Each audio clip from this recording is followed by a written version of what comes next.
So we're going to be starting here in just a minute. Um, and I'm just really glad to be here with you. Hi, Jessica. Hi, Mike. I'm glad you guys are in the room. We have about 6 people watching in the room and about 33 people watching outside the room. So that's awesome. So we have a big crowd. We have some good questions tonight. And yeah, so it's going to be awesome. So again, I am Aisha Adams, and I run the blog www.nappynaturalgirl.com, and I am just really excited to have you guys here. Hi. Hi. How are you? We are so excited that you decided to join us on this platform. Now, I know this is a new platform for you, but I think you're going to have a really great time. I'm so excited and honored to be able to spend the time with you. It was so much fun to meet you the other night. Right. It was really fun. Your talk was extremely inspiring. And so I was like, more people of color definitely need to hear this. And I'm not too much younger than you, but I am much younger than you. And I think what I heard from your talk was you definitely need people my age and younger with these student loan debts to listen in. And we need to be attentive and learning, because this is not something that we've been taught in school. We're not taught about the Green Party in school. So this is exciting. Yeah, I mean, this is something they don't want you to know, because they want us to stay kind of trapped in this box, which is great if you're, in the top 1% and you're making out like a bandit. They want to just stay the course with the usual politics. And the Green Party is not the usual politics. It's about really making an America and a world that works for all of us. It's not working so good right now. This is about really changing it so that it works for us. The Green Party doesn't take corporate money. We don't take the big PAC money or the dark money or any of that fancy big money.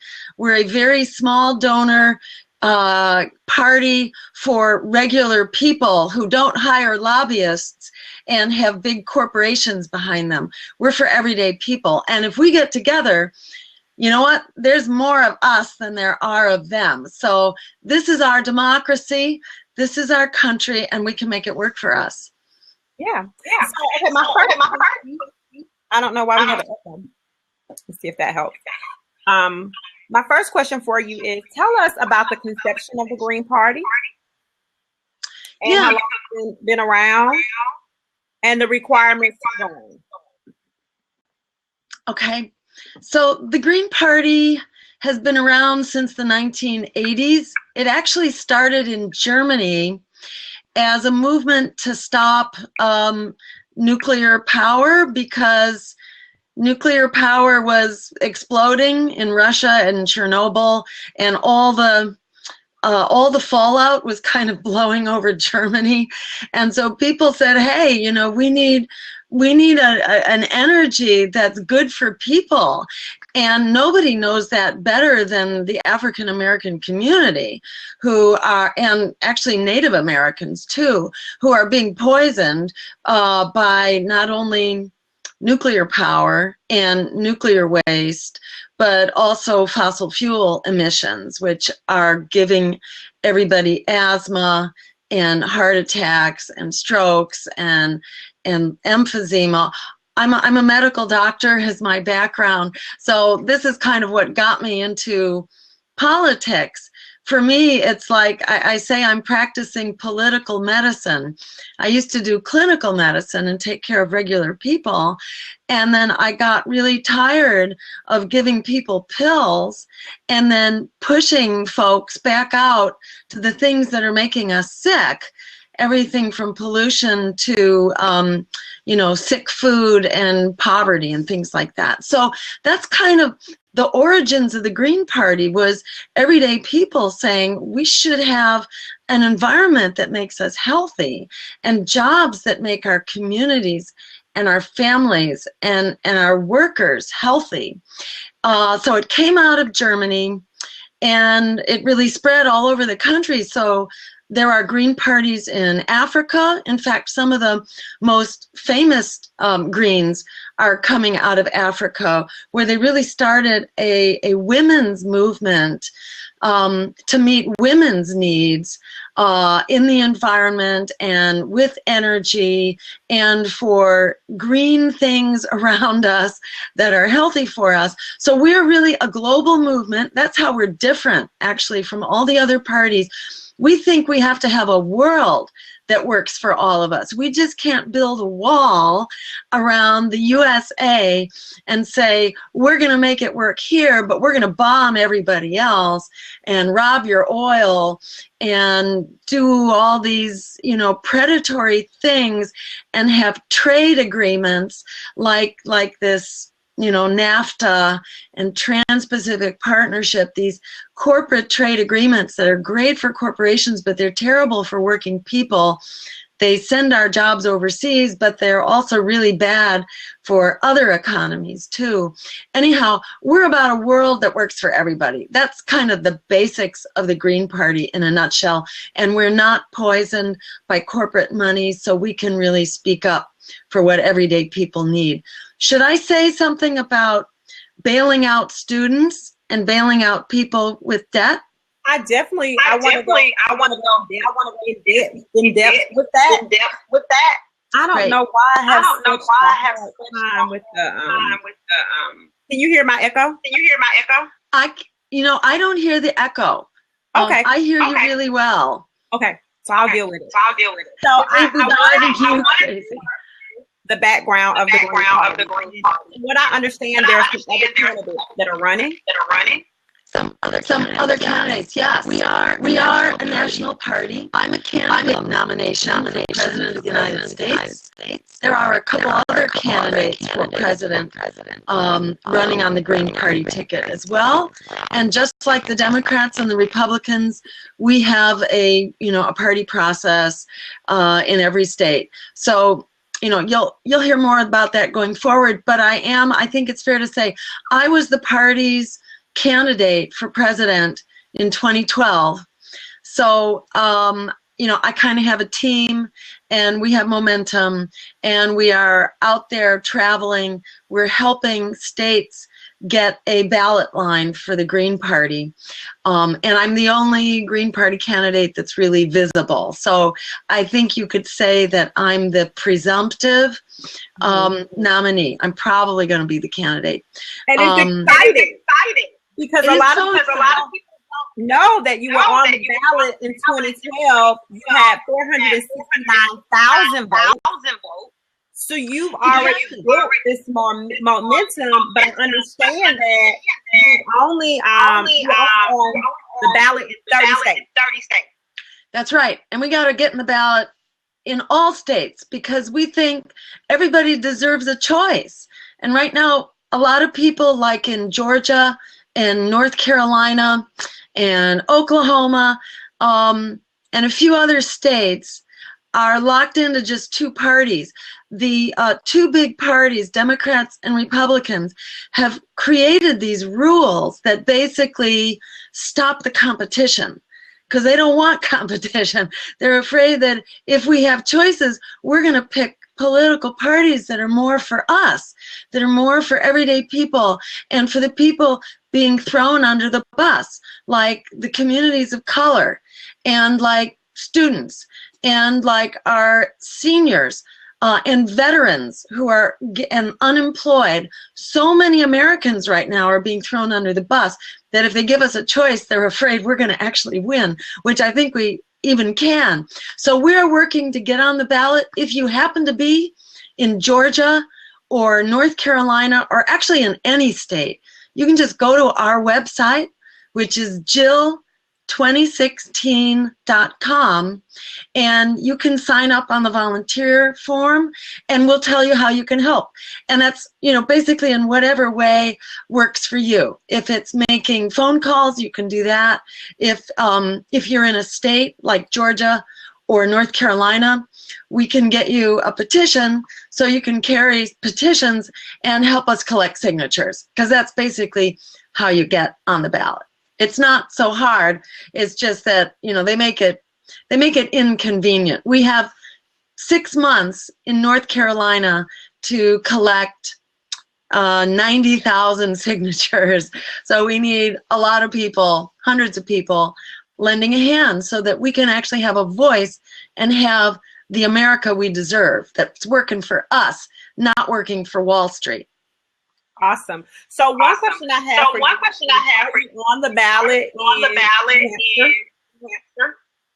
in New Hampshire, did you say? Not yet, but we're working on it, and we expect to be on the ballot in New Hampshire. New Hampshire is one of about 25 states that we're working on. In the last election in 2012, we were on the ballot for 85% of voters. So that was most people. We have to work really hard at it. This is how they tie us up in knots, because we're very busy getting on the ballot when other candidates can be just out there talking to voters. So we're using the ballot drive as a way to get out and talk to people about the fact that we are denied the right to vote. It's another kind of voter suppression in the way that the black vote is being suppressed in so many states. There are whole states where nobody has an independent voice. Right. So there are a couple questions that have come in. You've had one person that said they absolutely want to see you on the ballot. So they're going to be in New Hampshire. They're going to sign up for the website and they're going to collect signatures. Awesome. Yes. So the next question that I have for you is, what makes you different from Bernie Sanders? That's a great question. On many of our economic policies, we're similar. We both want higher education to be free, so everybody can go to college or to community college or even technical school. We want public higher education to be available to everyone and to be free. We both agree that health care should be a human right. Here's some things that we don't agree on. I think we should bail out everybody who's holding student debt. Let's bail out the students, because we bailed out the bankers who got us into this mess in their waste, fraud, and abuse. We bailed them out so they could be even more rich and do more gambling with our dollars. That's what we did. Isn't it time that we bailed out the young people? Because they did their part of the bargain. Young people worked hard, they got their degrees, or in some cases they had to drop out because it was too expensive. But we don't have an economy that lets people pay back those loans. The jobs aren't there. You were told that the jobs were going to be there, but they aren't. So we're saying that social contract got torn up. So we need to liberate a whole generation of young people that is basically locked into debt now, like indentured servants. We need to pay off that debt, and we can do that. We did it for the bankers. You know how much it cost? $17 trillion that we paid, $17 trillion to bail out these crooks. And yet the young people who've done their part, it would only cost us 1.3 trillion, so it's tiny compared to the bankers' debt. So that's what we're saying. We need to bail out the young people. And if the word gets out, it's really cool. So don't keep it a secret. Tell your friends, because it's 40 million young people, millennials, and Gen Xers who are in debt. If they hear that they can come out on November 8th and cancel their debt by voting green, that's enough people to win a three-way presidential race. So if we get the word out, basically young people can take over this election. And that's definitely why I want to have you on the show. So yeah. I do a blast every Saturday, and you would not believe what it's called. What? 3 degrees and no job. Yeah. So yeah, we I have a master's degree. Is that your story? Is that, yeah. That's your story. 3 degrees and no job. Yes. Mm-hmm. My heart breaks for you, and for millions of young people. And you should not feel alone. You should feel like you are strong. In the words of Alice Walker, the wonderful poet and novelist, The Color Purple, the biggest way people give up power is by not knowing we have it to start with. And you, Nappy Natural Girl, are one of millions just like you. And if we all get together to cancel student debt and to get our friends out, we should feel good about this. We shouldn't feel guilty about it because people got tricked. You got tricked.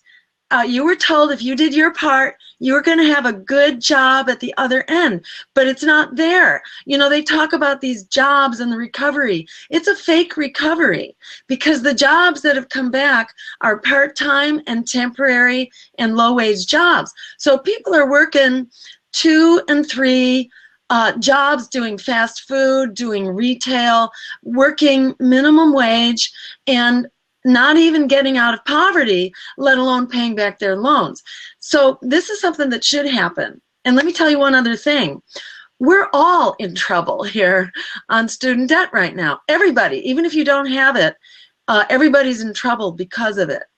And here's why. The economy doesn't allow people to pay back that debt because it's a lousy economy. So the reality is that about 40% of everybody who has a student loan is not paying it back. That is a huge default rate. And they've packaged these loans into these special little investment things like they did with mortgages. Mm-hmm. And what that means is that we can have sort of a cascading, accelerating meltdown like we had with mortgages. So it's dangerous for the whole economy, whether you are someone holding debt or just somebody else, and you're lucky not to have it.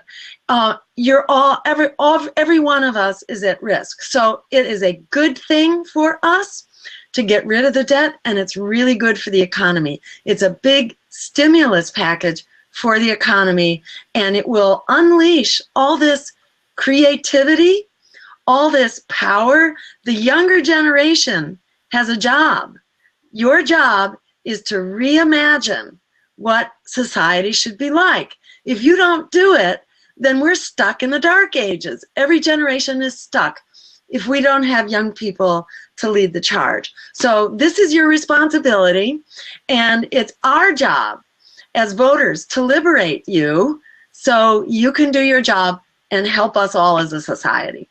So I want everybody to go ahead and share and retweet. Tell your friends on Facebook that we're on right now with presidential candidate Jill Stein, and we're talking about the issues that matter to us. So immediately when when you said you were going to be coming on, I got a question in my inbox, and it's from Roy Johnson, and he says, "What does Jill think about America keeping all refugees out of America, but helping them in their own countries instead of all the monumental problems like language barrier, government dependence, and most importantly, risk?" So what's your take? Refugees. And most importantly, what was the last word? Risks. Risks. Okay. So let me say a couple things. There's some very good questions wrapped up in that. So one is that we've always been a nation of immigrants, and being a nation of immigrants has made us very diverse. It's made us a very rich culture. It turns out that immigrants tend to be really hardworking and very dedicated. They had to work hard to get here. So they tend to fill lots of jobs that otherwise don't get filled. It's not that they're competing with others. It's just that they're really hardworking. And they tend to be the backbone of our communities. Here's what should change. The reason so many people have come over, especially from Guatemala and El Salvador and Honduras and all the Central American countries. The reason so many people, been a surge of immigration over the last 10 years is because we had some policies here in the US that drove people out of their homes. So one of those was this trade deal called NAFTA, which has really hurt working people in this country, sent a lot of jobs overseas, but when those jobs went overseas, the wages came way down. So this has been like a gift to wealthy corporations and CEOs, really helps them make more profits and lower wages everywhere. But another thing that happened was when NAFTA passed, all these American agribusiness companies like Monsanto began dumping cheap U.S. agriculture goods into Mexico and other Latin American countries. And it basically put the farmers out of business. Millions of farmers could no longer feed their families because the corporations were making lots of profit, taking over those markets. The poor people, couldn't eat. They came here as economic refugees. Another thing that happened is that we started this war on drugs, which we fund and we train people up. We've got a war on drugs in this country, and we got a war on drugs in Mexico and in Colombia and in Latin America. We're funding it. We're driving it. It's the American drug user who's driving this black market, this underground market of drugs, and that brought a huge amount of violence. 100,000 people have been killed in Mexico alone because of this drug war, because of U.S. policy. So because of all the violence, and it's not only in Mexico but other countries, a whole lot of people are refugees from violence. It's like the Syrian refugees. Now, they're fleeing because of ISIS, but ISIS was our creation. Exactly. What's that? I said exactly. We created ISIS by these horrible wars and regime change. We created not only ISIS, we created Al-Qaeda, and violence creates more violence. There are other ways to stop ISIS. It's our allies, the Saudis, who are funding ISIS. So we can tell our allies, would you please stop funding terrorism? That would go a long way to stop it. We can stop arming them because we're supplying 80% of the arms to the Middle East. We're arming both sides because it's very good for the weapons industry here. So we can stop arming them. We can get our allies to stop funding them. We can get Turkey to close its borders so there aren't militias coming into Iraq and Syria. And basically we can shut ISIS down. By bombing ISIS, we're creating more of ISIS, and we're creating this refugee crisis. So we can't just close our eyes. 60 million people are on the move right now. There are 60 million refugees. This is like a staggering human rights crisis. We can't turn away. Number one, we have to stop creating it because it's mostly U.S. policy that's creating it. So we can stop creating it, and then we need to do the humane thing. If we don't, we are creating terrorism.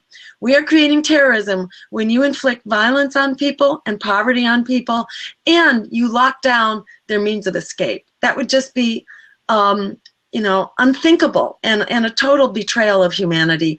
And we would be really bringing on a disaster for all of us. So we can fix this. We can stop ISIS. We can create an economy that works for all of us. We can actually create jobs for everybody that makes these wars for oil totally obsolete.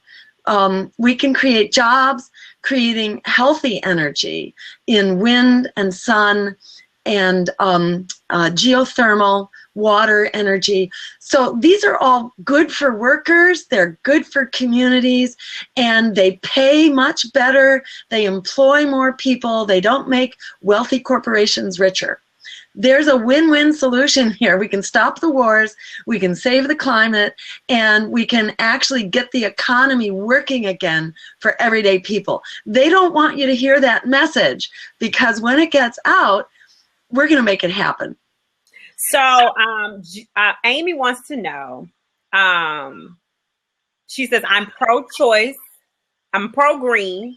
Will you challenge the Democrats on their weak response as reproductive rights continues to erode?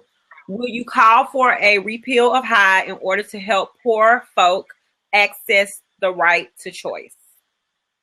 That's right. And what did she say? Call for a repeal of what was HIE? HY. Yeah. Okay. I think she's talking about this this law that was passed about 20 years ago or so that limits abortions for poor women. And this was passed by the Democrats, who pretend to be the defenders of women's rights. They're not really. And they say they're standing up for the right to choice, but it's more for wealthy women. They're not standing up for poor women. And, basic supports for poor women have been cut by both parties. In fact, it was Bill Clinton, the Democratic president, who cut welfare, and really just inflicted incredible poverty he cut the safety net for poor women. And both parties, but the Democrats had a hand in cutting the right to Medicaid coverage of abortions for poor women. So yes, absolutely. I think we have a lot of women out there and a lot of men who support women's right to choose. And we need to have leaders who actually stand up for what it is that everyday people need. As a medical doctor, I feel very strongly that reproductive health care is a part of health care. You can't separate out one organ system and say, hey, we're not going to take care of everybody's kidneys, That's just a part of us. A reproductive system comes with the whole body. It's between a woman and her healthcare providers, exactly what decisions she makes. Now, that said, there's so much we can do to give women real choice. Because if women have access to education, and women have access to jobs, and women have access to family planning, then you know what? You don't need abortions nearly as often as you do when women don't have choices in their lives and they don't have something really to take care of themselves for.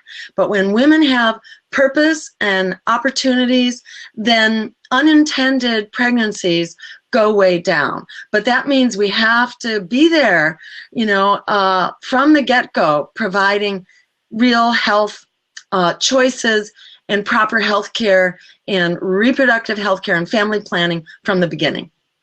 So I want everybody to know we don't have a lot of time left because we know you're really busy, but you need 40 million votes. So there are 50 people here. And if 50 people will share out this message across their Twitter, across their Facebook, in conversations with friends and family, the 50 of us, we can make an impact. I think for me, hearing you speak, it rejuvenated my need to do this, to come out, to talk about the importance of voting and why it's so important for us to get out here and spread the message and talk about what we need. And I think it was, you said something like, not voting is acceptance, and voting is resistance. Exactly. We need to take,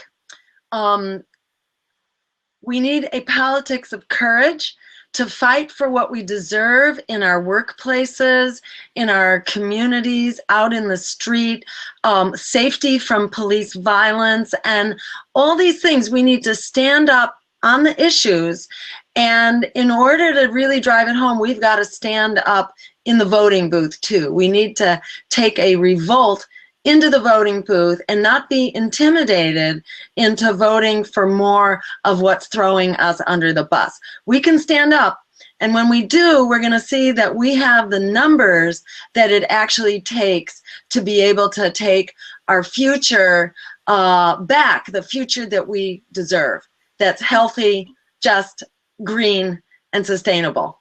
So I understand that you don't have access to the debates. You have a lawsuit to get on to the debates. Is that correct? Right. We have a lawsuit and we have a petition. So again, if people go to jill2016.com, you can sign our petition and tell your friends to sign it.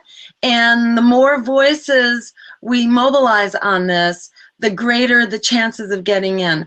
I've run for office before at the governor's level in my home state in Massachusetts, and we fought our way into a televised debate because there were so many people who said, we need to hear more voices and more choices. The Democrats and Republicans have some differences on social issues, but on the economy, on war, which is devouring our budget and our tax dollars, on NAFTA and now the Trans-Pacific Partnership that's sending our jobs overseas, on student debt. The parties are basically the same. We need more voices and choices. So if people sign on to that, we're going to make a big push. And by the way, when I got into the debate, I actually was voted the winner of the debate on the Instant Online Viewer poll. So they then took me out of the debate and they never did an online poll again because it was too dangerous. So it just makes the point that we people have the power, like Alice Walker said, and it's really just all about our standing up and using that power. And so if you aren't on the ballot, you can be written in on the ballot because we are free to vote for whoever we want to vote for, correct? You can be written in, but what happens with write-in votes is that it's hard to be sure that they're counting them. So the most secure thing to do, if you're in a state that doesn't have the Green Party on the ballot, and you can find out, you can message us. Our Facebook is Dr. Jill Stein, and that's just Dr. Jill Stein, no period. You can go on our Facebook and message us, or you can go on our volunteer form and write a message there. But we'll be getting the word out through our newsletter and so on, which states have ballot drives. And if you carry a petition around, you can help make sure that we get on the ballot. In most states, it's not as hard as it is in North Carolina and Georgia. Those are among the worst. I think like in New Hampshire, you might need 2,000 signatures, which isn't so bad because you can collect a lot of them if you go to festivals and places where, church, places where people have democracy in their hearts. They're willing to sign even if they're not going to vote for you because it just means having more choices. So it's an easy pitch to make and it's really fun and you get to talk to people in your community. So you can carry a petition in your state if you're not on the ballot and make sure that you have a choice in 2016 that you deserve. You have one guest in the room that has committed to 2,000 signatures on your behalf. Wow. So that's pretty amazing, right? That is so cool. And she says, even from my wheelchair, I'll collect 2,000 signatures. So some of do that. What state is she in? I would love to know what state. Where? New Hampshire. Oh, that's fabulous. That is really exciting. Okay, great. If she goes to our website, we'll get in touch with her soon because we're about to begin in New Hampshire. Awesome. So you just left North Carolina. I hope we treated you well and you had a really great experience here. Also, somebody says, this is the first time in my voting life that I feel adequately represented. I'm a philosopher professor in Georgia, and I always speak with students who are Bernie Sanders supporters about Dr. Stein. They seem very receptive. My problem is that most of them say we would vote for her, but she wouldn't win because everyone accepts the dichotomy. Is there a way to combat this? And that's a great question because I got a lot of that as well. Yeah. So one of the best ways to combat that, I find, is to let people know that they can end their debt, because then it's not just like a hypothetical. Then people realize, oh my God, we can get the numbers out and I could actually end my debt on that day, because the president has several means to end debt through the Federal Reserve, and then also through the president's control over currency. So it's kind of, in the weeds, but the president can actually cancel that debt. So when people, in my experience, when young people hear that they can end their debt, that completely changes their thinking about this. Right. And most people will put their debt misery ahead of their thinking that it doesn't make any difference, because all of a sudden they have an enormous amount to gain and they can overcome the propaganda, because it's really the propaganda that tells us we are powerless. But that's all it is propaganda, because there are so many of us. In fact, the latest poll by the Wall Street Journal showed that the largest voting bloc, in fact, has rejected the Democratic and Republican parties. So it's mostly just this concept. It's like the feeling of people who are stuck in an abusive relationship. Sometimes I tell people I'm a political therapist. We all have to be political therapists for each other and for our friends. It can be very hard to help people stuck in an abusive relationship to get out of it, and they make a lot of excuses for it, and they'll tell you why. Oh, he didn't really mean it, he loves me in his heart, or some bad guy made him do it, or it'll get better next year, or all kinds of excuses. And we have to help each other get past abusive relationships, and the same is true here. So sometimes just pointing out to people that the fear thing is all wrong, because people are always told, if you vote for the person you want, you might help your worst fear get into office. Well, that case was made in the last race, and a lot of people were told not to vote for me or for Cynthia McKinney before me, because that way they might be helping the Republican. So if you just compare what happened under Barack Obama to what happened under George Bush, you see, it doesn't look very good. And that there's not a whole lot of difference when you look at the lesser evil. The bailouts for Wall Street were much bigger under Barack Obama. Shipping our jobs overseas got much worse. Obama's now pushing another one of these deals to put jobs overseas and cut our wages effectively. The expanding wars, much worse under Obama than Bush. The attack on the climate, far more CO2 emissions, way more expansion of fossil fuels under Obama than under Bush.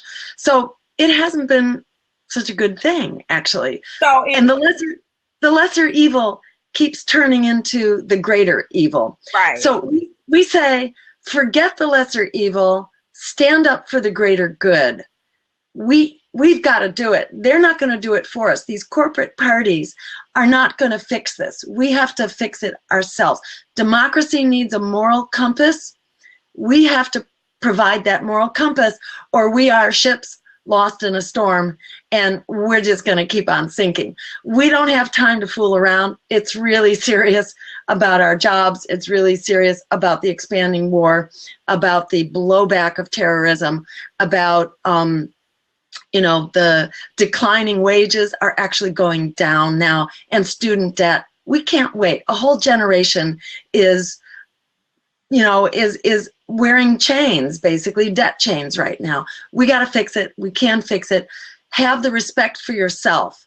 Don't use your vote as a weapon against yourself. Use it as in the fight for the greater good that we can bring to society and to the world. We can have the world we deserve, and we can have it now. It's so wonderful to talk to you. I have one quick question. I try to ask everybody's questions up front, but one of the biggest things about the Obama administration that broke my heart was the non-labeling of GMO. As a former educator, as a parent, and as a clean eater, I feel like this is one of the most important issues that we have in front of us. So as a medical doctor and a presidential candidate, what would you do about the GMO labeling? I would not only require labeling, I would actually put a moratorium on all GMOs and phase them out and have no further expansion of GMOs, because there are many dangers with GMOs. And I can tell you about this as someone who spent a lot of time studying toxicology and environmental health. And one of the problems with GMOs is that when they modify them, the main thing they do is make them tolerant to high doses of toxic pesticides. So what GMOs have done basically is massively increase the use of chemical poisons in our agricultural system, in our farms, in our communities, that farmers are exposed to, consumers are exposed to, because this stuff gets absorbed into the plants. It's low levels, but through the plants, that is when you eat it. It's low levels of pesticides, but these low levels can build up through multiple forms of exposures. We are exposed to all kinds of chemical insults now. A lot of it is coming through air pollution. Now you have the GMO pesticides coming up through the food supply.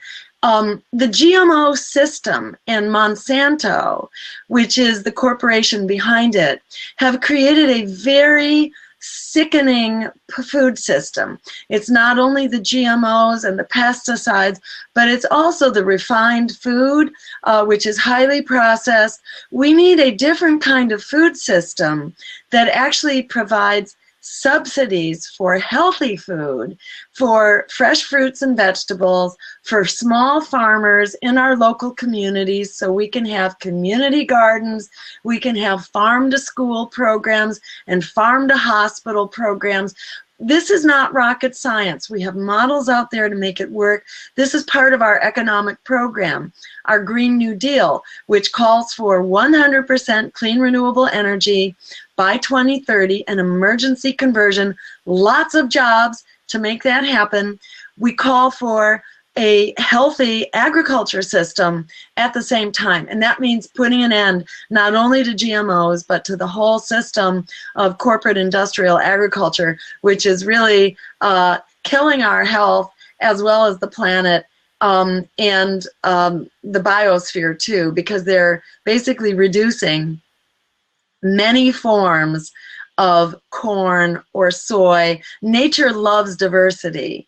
Nature loves many varieties of these things, and that's an insurance policy. As you know, that's the way to be sure that if the environment changes, there are many different kinds of corn or soy or cotton or other kinds of food.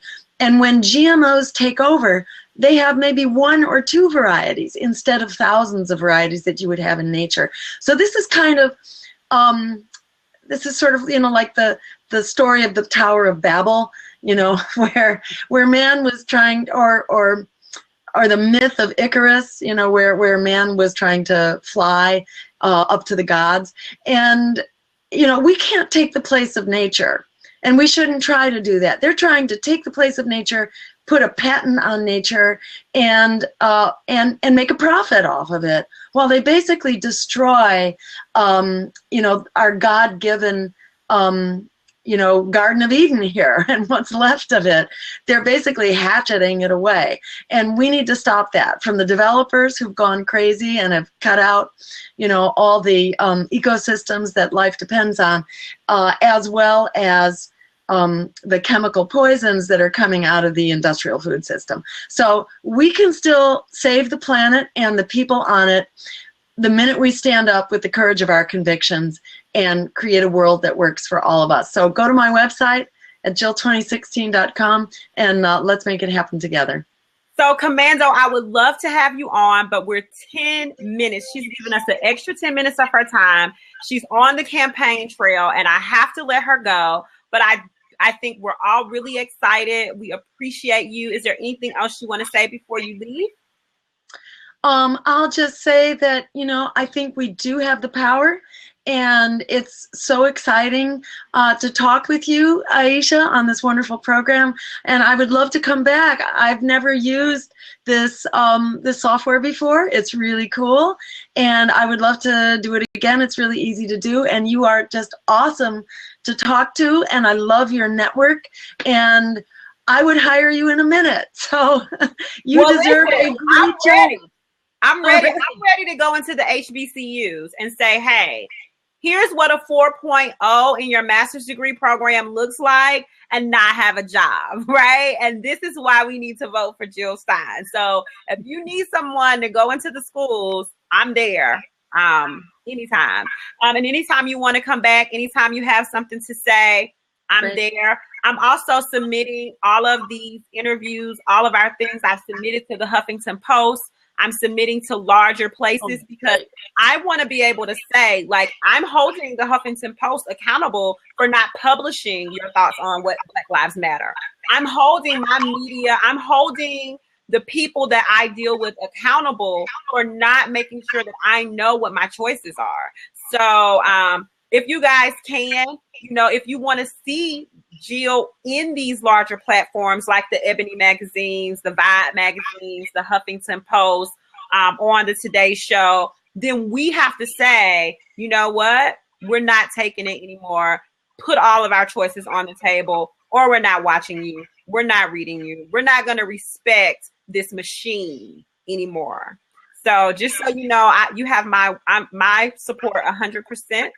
I'm going to vote for you. My son, who's homeschooled, has decided he's going to get a petition. He's going to get some signatures for you for his social studies class.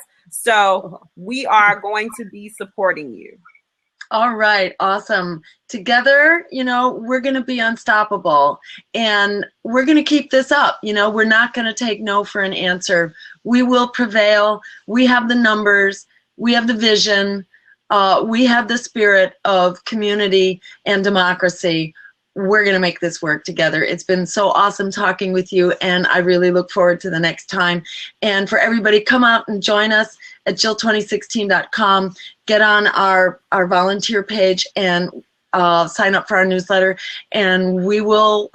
We're going to make this happen. Okay. Thank you so much. Hashtag is in our hands, so that's Jill's hashtag. So whenever if you want to tell people about what you heard tonight that inspires you, you want to hashtag it. It's in our hands. Thank you so much for coming today. I appreciate everybody. You guys have been wonderful. Thank you so much for your time, Jill. I'm here for the after blab. If anybody has anything they want to say, I'll be here. But you have a wonderful night. You too, Aisha. Let's be in touch. You take care. Okay. Bye. Okay.